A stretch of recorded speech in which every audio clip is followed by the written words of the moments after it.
Praise lord. ఈరోజు వాక్య ధ్యానాంశంగా మత్తయి సువార్త 8వ అధ్యాయం 32వ వచనం చదువుకుందాం. ఆయన వాటిని పొమ్మనగా అవి ఆ మనుషులను వదిలిపెట్టి ఆ పందులలోనికి పోయెను. ఇదిగో ఆ మంద అంతయు ప్రాపాతము నుండి సముద్రములోనికి వడిగా పరిగెత్తుకొని పోయి నీళ్ళలో పడి చచ్చెను. సర్వశక్తి సంపన్నుడు, సర్వ అధికారం కలిగినవాడు, దైవ అధికారం కలిగినవాడు మన యేసు ప్రభు. ఈయన ఆజ్ఞాపించగా సృష్టి కూడా ఆయనకి లోబడుతుంది, దయ్యములు కూడా ఆయనకి లోబడుతున్నట్లు కనపడుతుంది. దురాత్మలు దైవ సంబంధమైన పనులను వ్యతిరేకించడానికి, అభ్యంతరపరచడానికి ప్రయత్నం చేస్తూ ఉంటాయి. ఈ దయ్యముల వల్ల మరి యువకులు బాధపడుతున్నట్లు, వారు మాత్రమే కాదు మిగతా వారిని కూడా బాధ పెడుతున్నట్లుగా తెలుస్తుంది మనకి. యేసు ప్రభు శరీరం కన్నా ఆత్మ గురించి శ్రద్ధ కలిగిన వాడు. ప్రతి ఆత్మ కూడా ఆయనకి చాలా ప్రాముఖ్యమైనది. ఆత్మ గురించి, ఆత్మ విడుదల గురించి శ్రద్ధ కలిగిన వాడు. యేసు ప్రభు వెనువెంటనే దయ్యములను పందుల్లోకి వెళ్ళినట్టుగా ఆజ్ఞాపించాడు.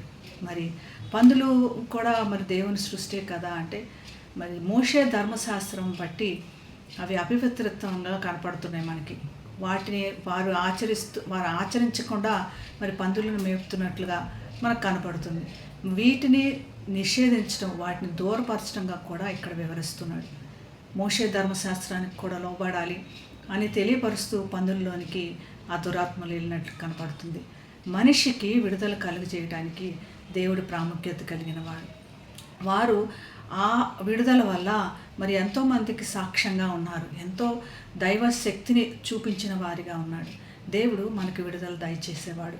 ఎన్ని విధాలుగా సమాజంలో పందులు ఎందుకు చనిపోయి మరి ఎంత నష్టం వచ్చింది, వీటన్నిటి గురించి కాకుండా దేవుడు ఆత్మలను విడుదల చేసేవాడు.